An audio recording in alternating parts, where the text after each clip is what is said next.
히브리서 10장 25절을 봅니다. 어떤 사람들이 습관처럼 우리 자신들이 함께 모이는 것을 저버리지 말고 서로 권면하여 그날이 가까워 오는 것을 볼수록 더욱 그리하자 그랬습니다. 오전의 주제는 진정한 지옥교의 성도입니다. 제가 히브리서 10장 25절을 다시 읽어드립니다. 히브리서 10장 25절에 어떤 사람들이 습관처럼 우리 자신들이 함께 모이는 것을 저버리지 말고 서로 권면하여 그날이 가까운 것을 볼수록 더욱 그리하자 그랬습니다. 그래서 제가 지금 히브리서 10장 25절에 있는 대로 제목을 갖다 진정한 지옥교의 성도 이렇게 정했어요.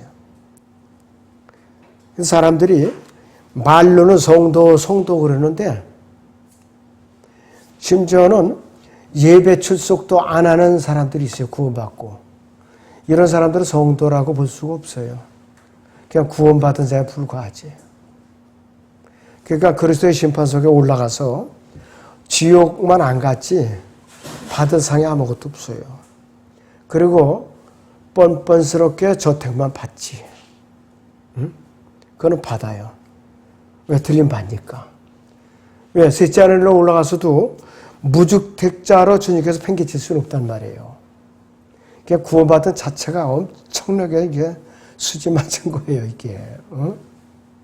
이 세상에서 여러분들 주택 하나 당첨되려고 해야 얼마나 고생하는가. 요즘은 최소한도 무주택자로 15년 이상 부호이 돼요. 10만 원 이상. 그리고 수입도 얼마 이하로야 되고 다자녀에다가 또 여러 가지 제약 조건이 많죠. 근데 우리가 구원받고 나서 복음을 전하고 주님 자성기다 올라가면은 맨션을 아주 의리로운 거 받지요. 아주 기가 막히고 가는다.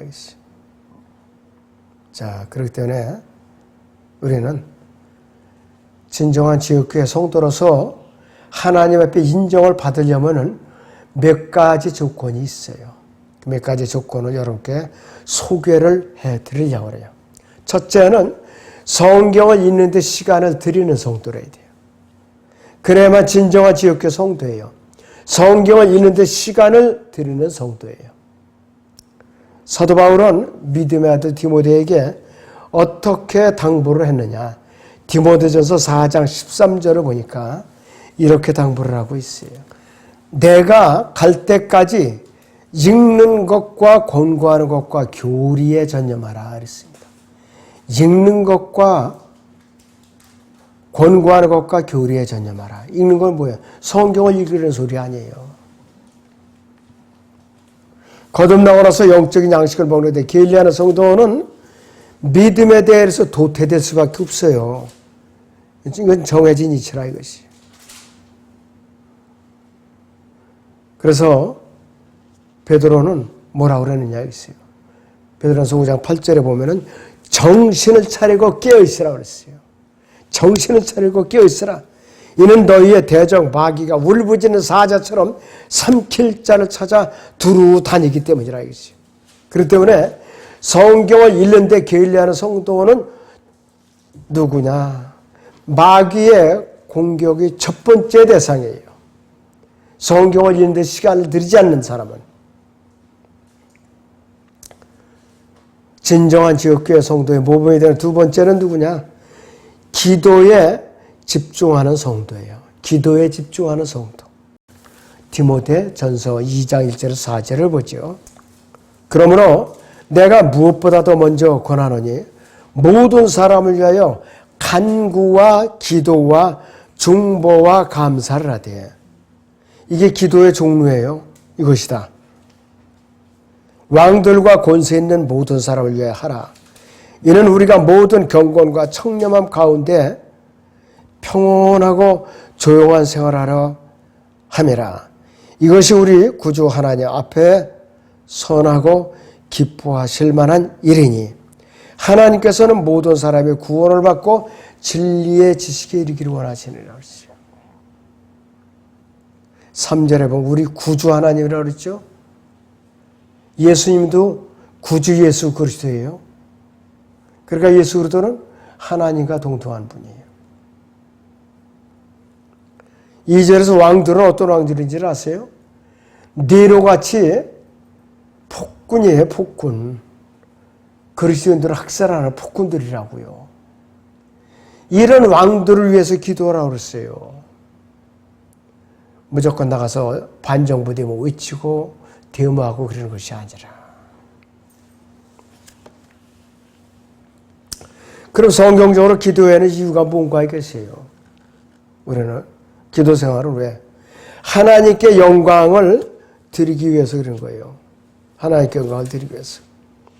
기도는 하나님과의 교제를 유지하고 회복하는 지름길이에요. 두 번째는 기도는 하나님과 교제를 지속적으로 유지하기 위한 유일한 통로입니다. 또 구원받지 못한 사람은 능력 있는 기도 생활을 통해서 하나님과 화목한 교제를 갖는다는 것을 알아차릴 수도 없고 맛볼 수도 없어요. 또 진정한 지역교회는 성도는 부지런히 기도하는 데 시간을 들이는 사람이에요.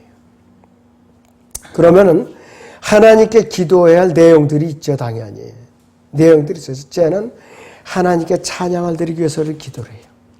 하나님께 찬양을 드리기 위해서. 입 꼭 다물고 있는 사람은 뭐냐 이거예요. 아무것도 아니에요. 하나님께 찬양을 드리는 것은 거룩한 존경심으로 경배드린 거예요. 거룩한 존경심으로 경배드린 거예요. 하나님께 찬양을 드리는 것은. 시편 18편 1절에서 2절을 보겠습니다. 오 나의 힘이신 주여 내가 주를 사랑하리이다. 주는 나의 반석이시오 나의 요새시며 나의 구원자시라. 나의 하나님이시며 내가 신뢰할 나의 힘이시며 나의 방패시며 나의 구원의 뿌리시며 나의 높은 망대신이다 그랬어요. 그 다음에 하나님께 기도할 내용은 뭐냐? 하나님과 영적 교제를 유지하기 위해서 하나님께 기도를 하는 거예요. 하나님께 기도를 드리는 거예요. 그럴 때는 기도 안 하는 성도는 하나님과 소통이 안 되는 거예요. 안 된다. 된다 하면 그건 사기꾼이에요. 자, 요한일서 1장 3절에서 4절을 같이 보겠습니다. 우리가 보고 들은 것을 너희에게 전하면 너희도 우리와 교제를 갖게 하려는 것이니 참으로 우리의 교제는 아버지와 그의 아들 예수 그리스도와 함께하는 것이라. 우리가 너희에게 이런 것들을 쓰면 너희의 기쁨이 충만하게 하려는 것이라. 알겠어요. 기도하지 않으면 아버지 하나님과 아들 하나님과 관계가 소통이 안 된다 이거예요. 그리고 기도는 왜 해야 되는가? 우리의 죄들을 자백하기 위해서는 우리는 기도라는 방법을 통해서 자백을 하는 거예요. 기도라는 방법을 통해서. 요한서 1장 9절 보죠. 우리가 우리 죄들을 자백하면 그는 신실하시고 의로우셔서 우리 죄들을 용서하시며 모든 불의에서 우리를 깨끗하게 하시느니라 했어요. 자백하지 않는 성도는 하나님께 산 것과 유업이 없어요. 하나님께 몽드는 얻어맞게 돼 있어요. 하나님께 징계를 받기 전에 빨리빨리 토설해서 기도로서 관계를 회복하고 반복적으로 죄를 짓지 말아야 돼. 버려야 되는 게 그 죄를 갖다. 하나님 앞에 합당하지 못한 것을 자백하는 것, 즉 자신의 과오나 죄들을 자백함으로써 사탄이 내 생활에서 점유한 요새, 거점들과 나의 침범당한 부분들에 대해서 회복할 수 있고 승리를 쟁취할 수 있는 첫 단계가 되는 거예요. 그래서 자백이 굉장히 중요한 거예요. 근데 사람들은 자백하는데 기울력이 아니 없어요. 그리고 우리는 하나님께 감사드리는 것은 어떠한 도구로서 감사를 드리는가? 기도로서 감사를 드리는 거예요. 기도로서. 근데 사람들이 그걸 몰라요. 그래서 기도 안 하면은 여러 가지 손실이 커요. 보통 손해가 아니에요. 그래서 제가 언제 한번 기도에 대해서 다시 이제 설교를 하겠습니다. 히브리서 13장 15절을 보지요. 그러므로 우리가 그분을 통해서 찬양의 제물을 하나님께 계속해서 드리자. 이것이 그의 이름에 그분의 이름에 감사하는 우리 입술의 열매니라 그랬어요. 기도로서 찬양을 올리는 것은 우리의 입술의 열매라고 그랬어요. 기도하지 않는 성도는 직무유기예요. 하나님 앞에. 직무유기라 이것이. 그래서 응답받는 기도를 통해서 하나님의 영광을 나타내려면 우리는 먼저 감사와 찬양을 그분께 드릴 줄 알아야 돼요. 응답받는 기도를 우리가 어디라면은 먼저 감사와 찬양을 드려야 되는 거예요. 그렇기 때문에 하나님께 기도하는 순서가 찬양, 자백, 감사, 중보, 그 다음에 간구, 이 순서도 되는 거예요. 간구는 맨 나중이에요. 자기가 필요한 건 맨 나중이라 이것이에요. 어떤 사람들은 자기 거부터 그냥 부르짖어요. 내 거 이거 떼주시고 이거 떼주시고. 남을 위한 중보는 일자 한마디도 없어요. 그거 기도 응답 안 돼요. 그리고 다른 사람을 중보하기 위한 통로가 뭐냐? 기도예요. 바로 기도. 기도라 이것이요. 그런데 사람들이 기도를 하지 않고 남을 중보를 한다. 이 새빨간 거짓말이에요. 이 기도가 얼마나 중요한 것인가 우리는 알아야 돼요. 자, 그리고 하나님께서는 다른 사람들이 승리하는 삶을 살 때에도 하나님을 의뢰하고 또 우리에게 권유하시고 그들이 유익을 위해서 그들을 위해서 중보 기도를 하라고 우리한테 명령하시는 거예요. 주로 어떤 부류에 우리가 중보 기도를 해야 되느냐? 중보 기도에 구원받지 못한 사람들을 우리 기도해야 돼요. 구원받도록. 디모데전서 2장 4절에 되는. 그리고 주 안의 성도들의 유익을 위해서 우리는 중보를 해야 돼. 특별히 믿음 안의 가족들을 위해서. 근데 어린 성도들이나 육신적인 성도들은 다른 사람을 위해서 기도 안 해요. 자기만을 위해서 그냥 부르짖어요. 그냥. 그걸 어떻게 복을 받길 바래 그래가지고. 흉볼 거 없어요. 우리도 영적으로 갓난했을 때 그랬으니까. 다만 우리가 조금 성장했을 뿐이지. 그리고 또 파송된 선교사들을 위해서 기도해야 돼요. 비록 우리 교회 선교사들이 아니더라도 기도해야 돼요. 또 병든 자들을 위해서 우리는 중보 기도를 해야 돼요. 야고보서 5장 13절에서 16절입니다. 너희 가운데 고난받는 자가 있느냐? 그는 기도할 것이요. 즐거워하는 자가 있느냐? 그는 시로 노래할지니라. 너희 중에 병든 자가 있느냐? 그는 교회의 장로들을 청할 것이요. 장로들은 주의 이름으로 그에게 기름을 붓고 그를 위하여 기도할지니라. 믿음의 기도는 병든 자를 구원하리니 주께서 그를 일으키시리라. 그가 죄들을 보면서도 그것들을 용서해 주시리라. 그러므로 너희는 서로 잘못들을 자백하고 치유를 위하여 서로 기도하라. 의인의 효과적이고 열렬한 기도는 역사하는 힘이 많으니라 그랬어요. 안수하고 방언하고 그런 게 아니에요. 서로를 치유를 위해서 서로 열렬히 중보 기도를 했단 말이에요. 그리고 왕들과 권세자들을 위해서 우리는 기도해야 돼. 중보를 해야 돼. 또 자기 원수들을 위해서 중보하라고 또 명령했어요. 원수들을 위해서. 윤자매님이 아주 좋은 일 하셨어요. 아주 좋은 일 하셨다고. 원수들을 위해서 중보하라고 그랬다고. 내가 다투고 적어서 속상할지라도 그러면 좋은 열매를 맺는다 이거예요. 당장은 저도 그런 일이 여러 번 있었거든요. 그냥 왼수 같은 욕이 저절로 나와요. 그냥 틈만 쓰고 욕이나 퍼붓고. 그게 일과였었는데 한 번 찔리고 나니까 그게 후회가 되더라고요. 내 저놈만은 절대로 복음을 안 전할 거야 내가. 그렇게 저도 욕 퍼본 적이 한두 번이 아니었어요. 그게 다 죄예요. 그게 전부. 하나님 아주 죄투성이더라고요. 또 교회 지도자들을 위해서 중보를 해야 돼요. 히브리서 13장 17절을 보죠. 너희를 다스리는 자들에게 순종하며 복종하라. 그들은 너희 혼두를 위해 깨어 있기를 자기들이 마땅히 설명해야 할 것처럼 하느니라. 그들로 기쁨으로 하게 하고 슬픔으로 하지 않게 하라. 이는 그것이 너희에게 유익이 없습니다. 교회 지도자들의 힘을 빼고 걱정을 하게 하고 또 괴롭히는 것은 교회 성도들 전체의 손해예요. 주님의 영광을 또 가리는 거예요. 그리고 자신을 위해서 또 간구해야 돼요. 이게 중보예요, 이것이. 이것이 빌립보서 4장 6절 7절 말씀입니다.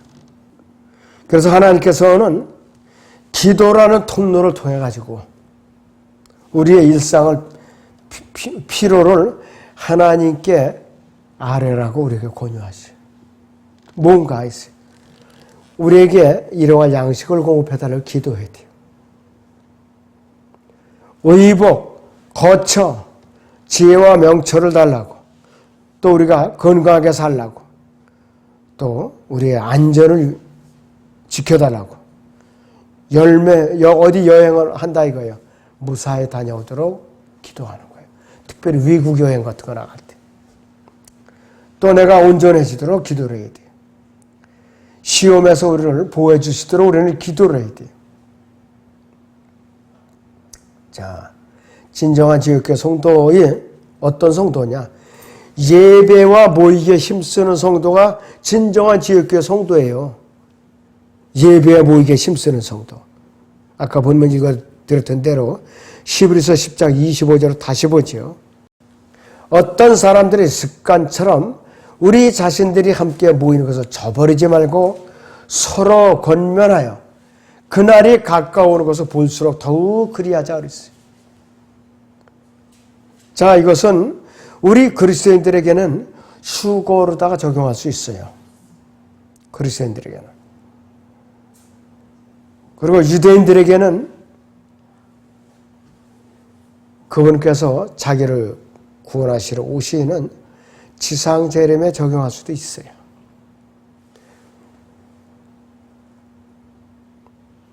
그런데 앞쪽에 비중을 더 크게 두는 것이 좋죠. 자, 우리가 들림받기 전까지 지금 이 코로나 백신이라서 이렇게 사람들의 믿음을 흔들어 놓고 교회를 갈라놓고 강제로 이렇게 불이익을 주고 있는데 주님께서 우리를 데려가시기 전까지 오죽 그렇게 힘들겠느냐. 예배와 모이기에 힘쓰니 더욱 어려워져요, 앞으로. 그래서 여러분들 이 지하에서 이렇게 조금 보이는 거 불평하면 안 돼요. 부끄러울 필요 없어요. 감사해야 돼요. 감사해야 돼요. 여의도 어느 교회 보니까 그 큰 강당이 사람들이 통통 비다시피 그냥 떨어뜨려 옆에 앉아놓는 거 보니까 아유, 참 안 됐더라고요. 인원 제한을 하니까.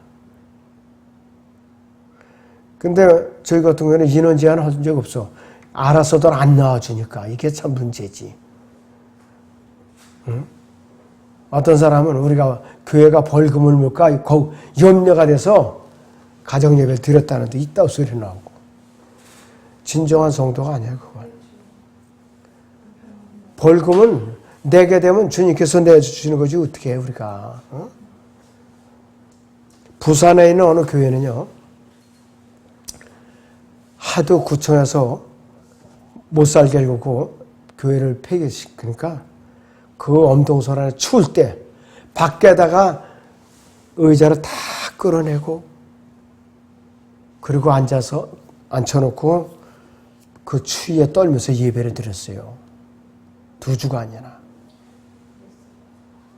그리고 구청에서 보고가 들어갔겠죠. 딱 보니까 이거 기가 막히거든. 그리고 방역 수칙을 또 지켰어요. 또 거기서 운동장에서도. 그러니까 문을 다시 열게 했어요. 죽으면 죽으리라 하는 심정으로 하면은 모이는 거예요, 다. 그리고 은평에 있는 어느 교회 변호사 선임해놓고 헌법 처벌조항 걸어놓은 교회는 그 교단에서 예배를 드리지 말라고 공문을 막 보낸대요. 기가 막힌 일이에요. 이게 도대체 말이나 되는 소리예요. 아니 도와주지는 못할 망정 교단이나 그 큰 교회들이 그따위 짓을 하고 있어요. 지금 벌받을 짓이죠. 하나님 앞에. 실화예요. 실화. 자, 그리스도인들을 향한 하나님의 뜻은 올바른 지역교회에 참여함으로써 그분의 뜻이 최상으로 성취될 수가 있어요. 그런데 조건이 있어요. 아무리 내가 열심히 예배에 모여도 바른 성경이 아니고 교리가 틀리다면 아무리 열심히 모여도 그건 아니에요. 틀리는 거예요. 그러나 요한복음 4장 24절에 영과 진리라고 그랬잖아요. 그 영이 뭐냐? 거듭난 영이란 말이에요. 진리는 뭐냐? 변개되지 않은 바른 성경을 말하는 것이에요.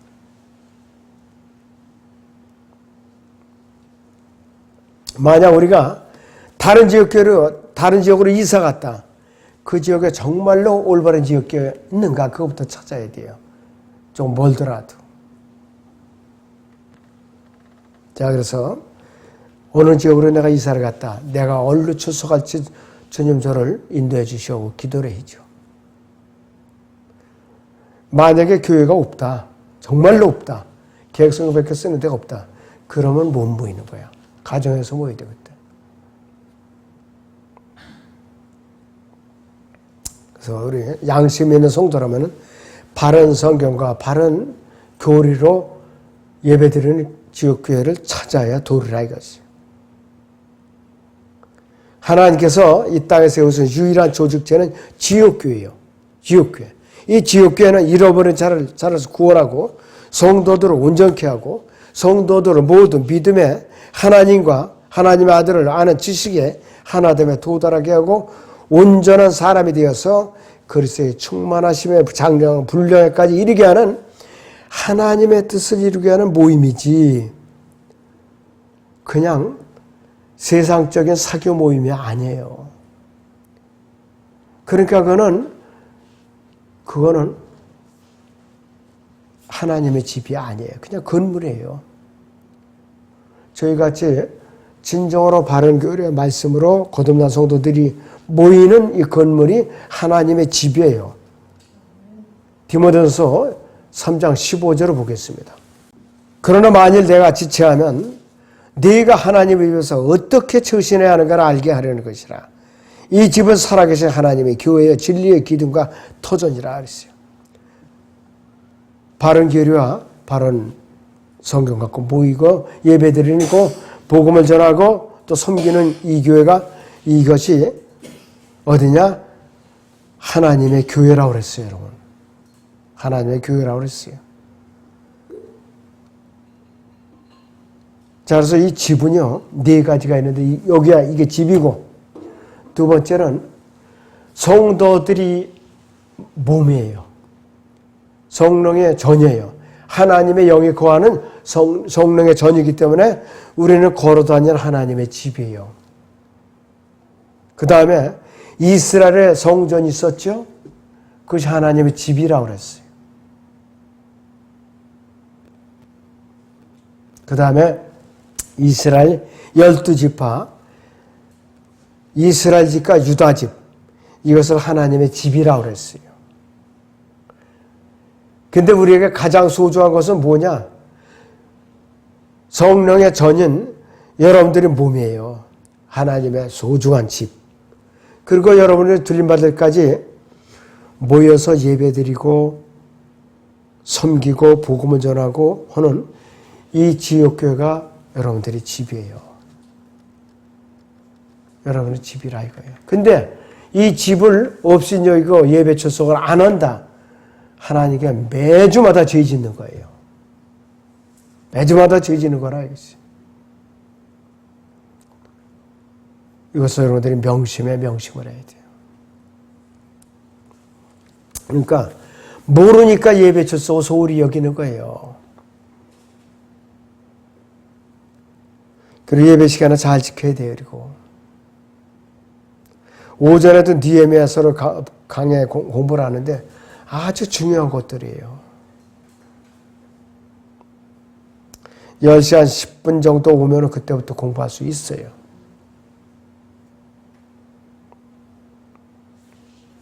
자, 그리고 진정한 지역교회 성도의 자격은 어디에 또 있느냐? 신실하게 교제의 정성을 기울이는 성도가 신실한 지역교회 성도예요. 자, 요한일서 1장 3절 4절을 다시 보죠. 우리가 보고 들은 것을 너희에게 전하면 너희도 우리와 교제를 갖게 하려는 것이 참으로 우리의 교제는 아버지와 그의 아들 예수 그리스도와 함께하는 것이라. 우리가 너에게 이런 것들을 쓰면 너희의 기쁨이 충만하게 하려는 것이라 그랬어요. 성경적인 참다운 성경적인 교제는 그리스도인이 빛 가운데서 행할 때에만 이루어질 수가 있는 것이에요. 그 빛은 뭐냐? 진리 예배, 예수 그리스도 안에서만 이제 의미가 있다 이것이에요. 그 7절을 보세요. 그러나 그분이 빛 가운데 계신 것 같이 우리도 빛 가운데 행하면 우리가 서로 간에 교제가 있게 되고 그의 아들 예수 그리스도의 피가 우리를 모든 죄에서 깨끗하게 하시느니라 그랬어요. 여러 가지 이득이 있어요, 우리가. 그래서 이 죄악은 우리 그리스도인들, 죄악은 우리 그리스도인과 하나님 사이를 가로막는 것이에요. 죄는 성도들 사이의 교제를 파괴시켜요. 주님과의 교제를 파괴시켜요. 하나님과의 교제를 파괴시켜요. 성령님과의 교제를 파괴시켜요. 성령님을 슬퍼해서 탄식하게 만드는 거예요. 그런데 이 깨어진 교제를 회복시킬 수 있는 유일한 도구가 뭐냐? 자백이에요. 자백을 통해서 교제가 회복된다 이거지. 그럴 때는 아까도 우리가 봤듯이 요한일서 1장 9절은 자백을 통해서 예수 그리스도의 보혈로 씻음으로써 교제가 회복되는 것을 우리에게 자세하게 알려주는 지침서예요. 그 9절이. 그래서 빛 가운데서 행한다는 이것은 하나님의 뜻에 순종해서 행한다는 것을 말하는 것이에요.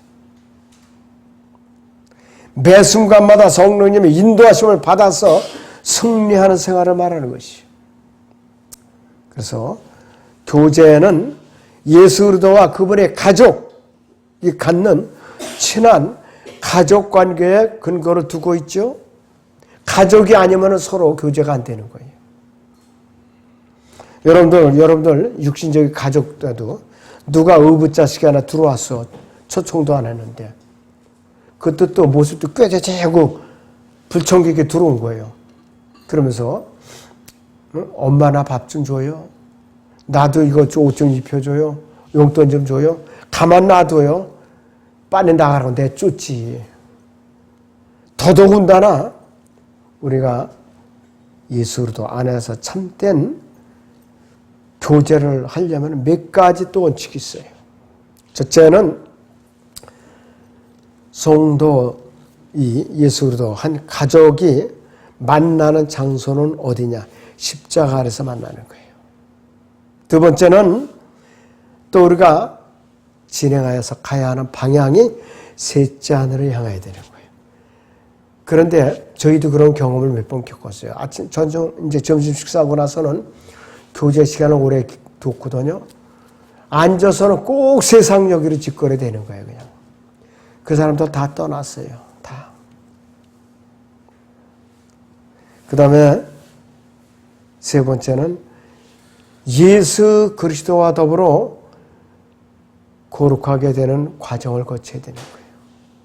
그리고 예수 그리스도 안에서 하나님께 영광을 돌리고 자신에게 기쁨이 함께 이제 돌아올 때 이것이 참된 교제예요. 그렇지 않으면 참된 교제가 아니에요. 자, 그래서 하나님께서 정하신 길로 가야 되고 하나님께서 정하신 속도대로 진행이 돼야 돼요. 먼저 앞서가면 안 돼요, 교제도. 그리고 진정한 지역교회 성도의 다섯 번째 조건이 있어요. 구원받지 못한 혼을 복음을 전해서 주님 앞으로 이겨오고 양육하는 데 힘쓰는 성도가 진정한 지역교회 성도예요. 진정한 지역교회 성도예요. 디모데후서 4장 2절을 봅니다.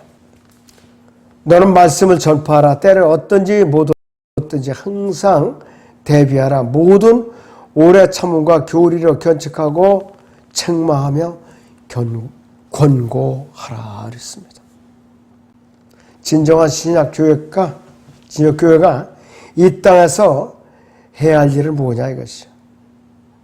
말씀을 전하는 것이요. 그리고 어떻게 되느냐? 그 혼을 주님 앞으로 이겨오는 거예요. 그러니까 요한복음 6장 29절에서도 하나님의 일은 그분께서 보내신 일은 너희가 믿는 거라고 그랬잖아요. 하나님의 일. 그러니까 지역교회가 복음 전하지 않고 또 한 사람, 1년 내내 한 사람도 거듭나게 하지 않고 그러면 지역교회 아니에요, 그거는. 그러니까 모이는 친교단체에 불과한 거예요. 그래서 지역교회 담임 목자 또 사역자라고 그러죠. 세상에 시위에 참가해서는 안 돼. 비성경적인 어떤 단체에 연루되어서도 안 돼. 어떤 정치적인 연관을 가져서도 안 돼.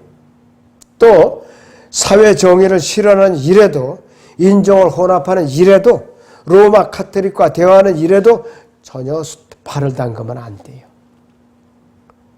자, 가짜가 누군지 이제 구별이 오죠. 이렇게 소개해드리니까. 오직 말씀과 기도에만 전념했던 거예요. 그러니까 사도행전 6장에서는 12사도들이 구제하는 일조차도 7집사를 임명하고 집사들한테 일임하고 자기들은 말씀과 기도에 전념했던 사람들이에요. 이 원칙대로 가야 그 교회가 썩질 않아요. 사도행전 13장 3절을 보죠. 그러므로 그들이 금식하고 기도한 후에 그들에게 안수하여 떠나보내니라. 안티옥 교회가 여기서 선교사를 파송할 때 바나바와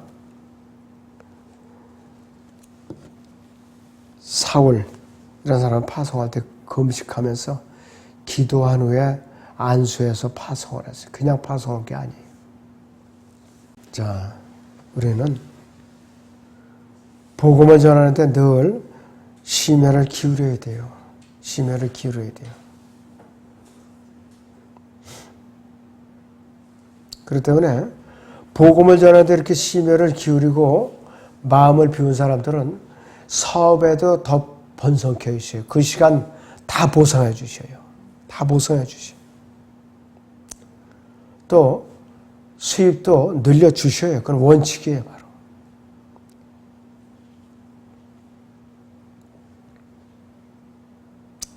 그래서 신약 지역교회가 전념해야 할 세 가지 사항 중에 하나가 죄인들에게 복음을 전하는 거예요, 첫째가.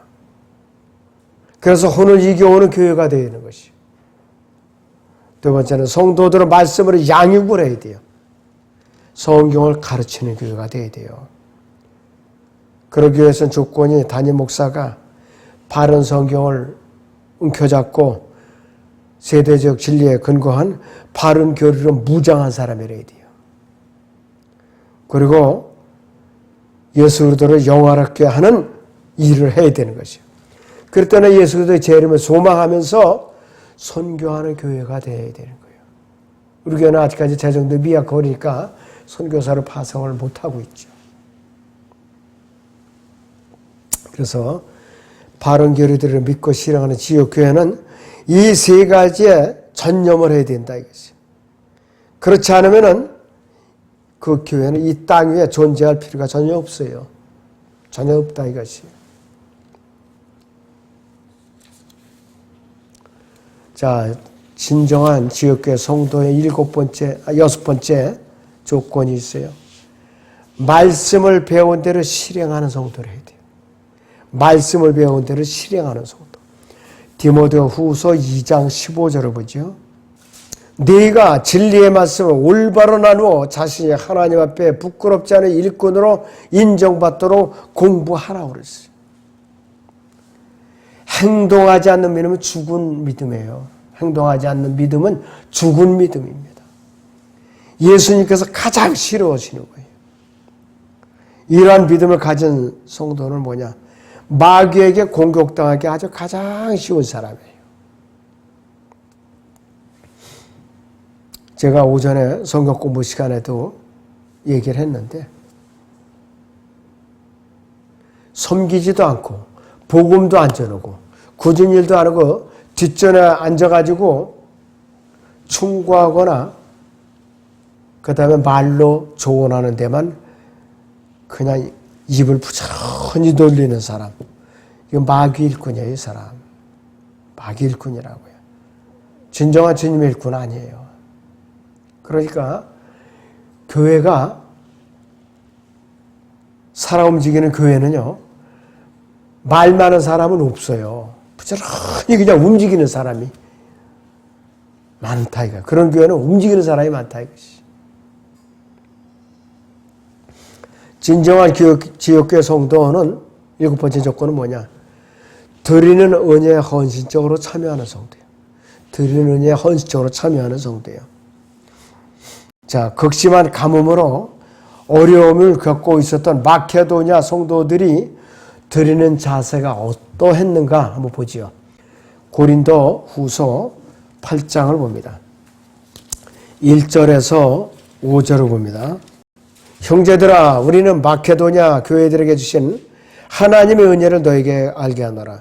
큰 환난의 시련 가운데서도 큰 그들의 기쁨이 넘치고 그들이 심한 궁핍에도 풍부한 연보를 넘치게 하였느니라.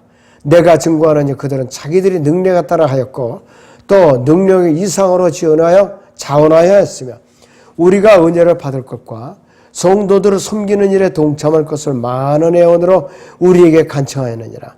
그들이 이것을 향하였으니 우리가 바라던 대로만이 아니라 먼저 자신들을 주께 드리고 또 하나님의 뜻에 따라 우리에게 은혜를 준 것이라 했습니다. 이게 무슨 말이냐면은 그 당시에 마케도냐 지역이죠. 유럽에 가뭄이 들었어요. 지금은 동유럽이에요. 그런데 극심한 가난 가운데서도 먼저 물질을 먼저 드린 게 아니에요. 헌신을 먼저, 자기들은 몸을 먼저 드렸어요. 그리고 나서 물질을 드린 거예요. 너무나도 참 본받아야 할 자세예요. 자, 그 고린도후서 9장 7절에서 8절을 봅니다. 각 사람은 미리 마음속에 정한 대로 할 것이요 인색하거나 억지로는 하지 말아야 하느니 이는 하나님께서는 기쁨으로 드리는 자를 사랑하십니다. 하나님께서는 너희에게 모든 은혜를 넘치게 하실 수 있나니 모든 것을 언제나 너희가 필요한 대로 가질 수 있게 하심으로 모든 선한 일에 넘치게 하시려는 것이라 그랬습니다. 억지로 드리지 말라 이게. 마음에 정한 대로 자원해서 드리라고 그랬어요. 사도행전 5장에서 사피라와 아나니아와 사피라는 토지 대금 일부를 갖다가 띄워먹었죠. 마음에 미리 정했었어요. 그런데 일부를 띄워먹은 거야 자기들이. 마음이 변해가지고. 그러니까 둘 다 죽었죠. 원인 없이 죽어서 한날 한시에 다 죽었으니까. 부끄러운 죽음이에요. 하나님의 징계라 이것이요. 그러니까 내가 형편에 따라서 내가 정 어려워서 10,000원을 드린다 이러더라서 그래도 정성을 다해서 먼저 주님께 헌신하는 거예요. 그리고 드리는 거라 이거죠. 그래서 예수님께서 연보암에 돈을 넣는 거 봤을 때 부자들은 풍성한 가운데 드렸어요. 가난한 과부는 생활비 전부 2렙돈을 드렸는데 예수님께서 생활비 전부를 넣으느니라 그랬어요. 가장 많이 드렸다고 그랬어요.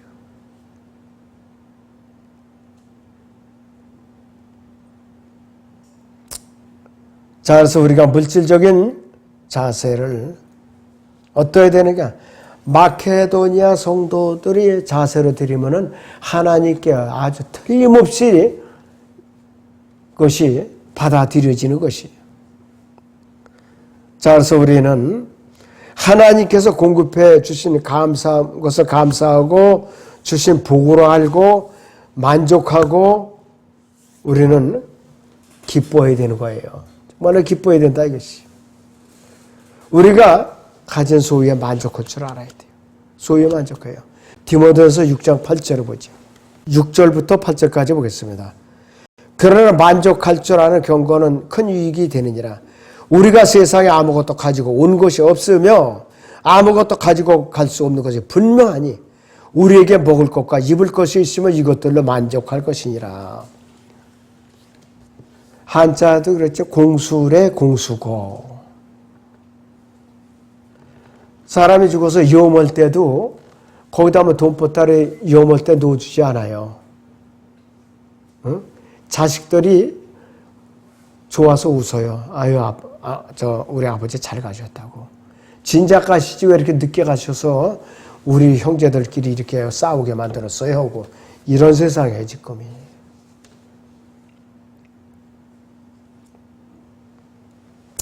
자, 우리는 돈보다 더 중요한 것이 있어요. 하나님께서 지혜를 주시는 것, 의로운 삶을 사는 것, 편안한 잠을 이루는 것, 하나님의 말씀을 주신 것, 건강을 주신 것, 안식과 평안을 주신 것, 누구에게서 받을 수 있느냐? 하나님께서 주시는 거예요. 우리가 돈 주고 살 수 없는 거예요. 이것들이 모두 다. 하나님께서 물질적으로 축복해 주셨을 때 우리는 잠시라도 잊어버리면 안 돼요. 또 하나님께서 우리의 재산을 거둬갔을 때도 과연 내가 감사할 수 있는가? 욕과 같이 감사할 수 있는가? 냉철하게 살펴봐야 돼요. 또 다른 사람이 나보다 많이 가졌다. 질투하면 안 돼요. 이거 마귀가 또 쓰는 거예요. 그리고 벼락부자가 되어야 됐다. 이건 뭐 더더군다나 아니라 이것이.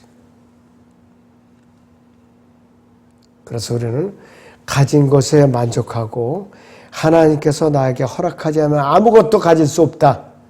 이거에 만족해야 되는 것이에요. 그래서 진정한 지역교회 성도를 7가지 유형으로 다 제가 소개를 해드렸어요. 아무쪼록 여러분들이 깊이 새기시기 바랍니다.